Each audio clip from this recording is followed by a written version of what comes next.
रातिरे खाई पी सारिबा परे घर भितरे निश्चिंतरे शुई जाइथिले दंपति। किंतु विलंबित रातिरे चोर माने घरर झरका ग्रिल ताड़ी घर भितरे पसी आलमीरा भांगी कला कना बुलाई दैछंती। जो चोरी संपर्क में सकाळु स्वामी स्त्री निदर उठिबा परे जानिबाकु पाइथिले। एपरी एक घटना घटिछि कटक जिला तिगिरिया थाना अंतर्गत पांचगां निकटरे। मिलिथिबा सूचना अनुसार राजकिशोर महारणा नामक जने व्यक्ति तांको परिवार सहित नुआ सड़क छकरे भड़ा घर नहीं रहुथिले। तेबे गतकाली रातिरे सेमाने खाई पी घर भितरे शुइथिबा बेले विलंबित रातिरे चोर माने झरकार ग्रिल ताड़ी आलमीरा भांगी सबु लुटी नहीं पळाइथिले। तेणु सकाळु निदर उठी स्वामी स्त्री देखिबाकु पाइथिले जे सबुकिछि बिछाड़ी होई पड़िछि।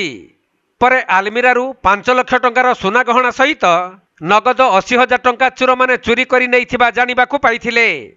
तेणु एनै तिगिरिया थाना रे अभियोग करा जिबा परे घटनास्थल रे पुलिस पहुंची एहार तदंत करिसंती।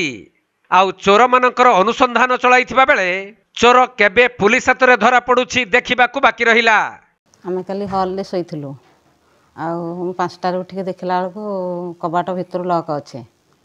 आउ बारीपट ताला खोलिकी गला बेलकु देखला बेलकु सेपटू झरका भांगी देइसंती, ग्रिल भांगी पके देइसंती। आ झरका पटे पसिकी आलमीरा सब तड़ा ହେଇଛି। 2टा गडरेज रु सब जिनिस पत्र नै जाइसंती। आउ सोना रूपा 5 लाख टंकार आउ टंका नगद 80,000 टंका नैसंती। आम घरर पट्टा कागज पत्र सब नै जाइसंती। तिगिरिया थाना रे आमे एफआईआर टे देइछो। संदेह करछंती सेमती काहाको संदेह आमे करूनु के नेछि आमे कहि पाउनु साई पड़िसा कथा आमे कहि पाउनु। आमे तो 2 वर्ष हला ठु भड़ा अछो। ना कयने सब थिला हमर बहुत नोट भी थिला आ सब तक बैग सह भी नै जाइसंती।